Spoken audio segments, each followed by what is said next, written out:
Hey, how are you? My name is Giancarlo Luis. This is my audience. And today we're going to talk about oceanic pollution. So I don't know if you guys know, but each year billions of pounds of trash and other pollutants enter the ocean.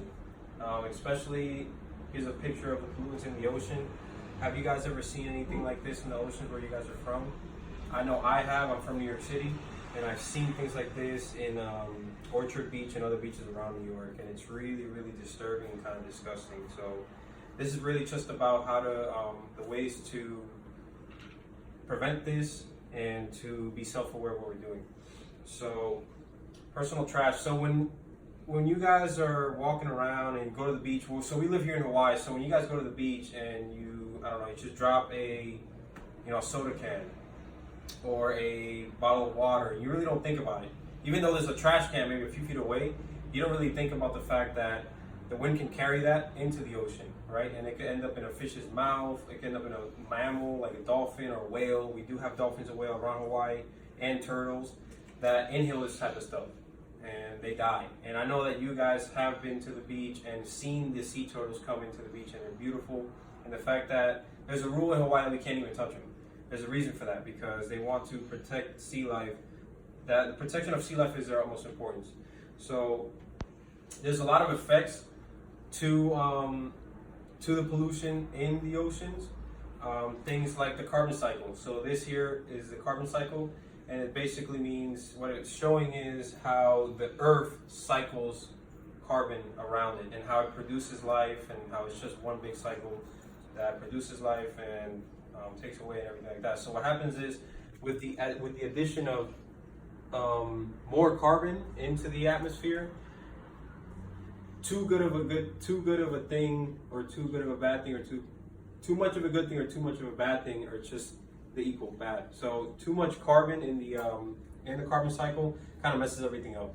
So it will have more decay organisms, it will have more dead organisms and waste products. Although it will produce more fossils and fuels, it can mess everything up. And this is another one of the examples of oceanic pollution. So this is called coral bleaching. So if you guys can see on the left, this is a healthy coral, and you can see that it's very colorful. There's a lot of corals everywhere. There's fish inhabiting. And on the right side, this is actually the same site. On the right side, it shows what it is after it's bleached. So basically, coral bleaching is where they can't remanifest their own. They can't reproduce. So corals can't reproduce because of the number of the levels of carbon in the water. And another thing with carbon dioxide in the water is it raises the temperature in the water. So you guys have heard of global warming, right? When it raises the temperature of the oceans, it affects corals, and they stop. It's called coral bleaching. They basically die. And that affects the fish around it. There is no more life around those corals, and the fish use it for protection. Those use it for food, for mating, and it really, really affects our ecosystem, the oceanic ecosystem. There's another picture of a lot of trash. You see fishermen here taking out trash from the oceans. It should definitely not be like this. So we need protective measurements in this world so stuff like this wouldn't happen. So what I'm saying is tighter regulations for carbon emissions. And I don't really mean, I think we're focusing on the wrong thing when it comes to cars and little emissions like that. I think we should really focus on factories, that we have, because if you guys have gone through Kapolei down here or wherever, where you guys live, and you go through the factory section of the city, you see giant smokestacks,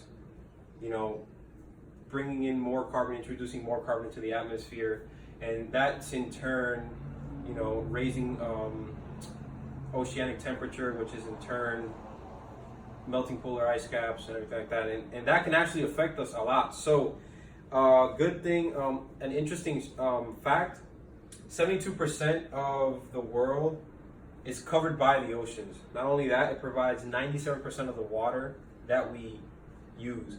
And it also creates 70% of the ocean, the oxygen that we breathe. So protecting our oceans is extremely paramount, because without that ecosystem, our ecosystem will die. So, there is only one goal of the human race, is to keep its race alive. You know what I'm saying? So if we don't protect our oceans, in turn we will die. It provides 70% of our food, and like I said, 72% of our food is 70% of our, the ocean, the oxygen that we breathe. So if we don't protect our oceans and our oceans die, in turn we will die. So I'll leave you guys with this thought. What can you guys do? You guys should really think when you go home and when you're out and about, you're just thinking, what can I do to better the world?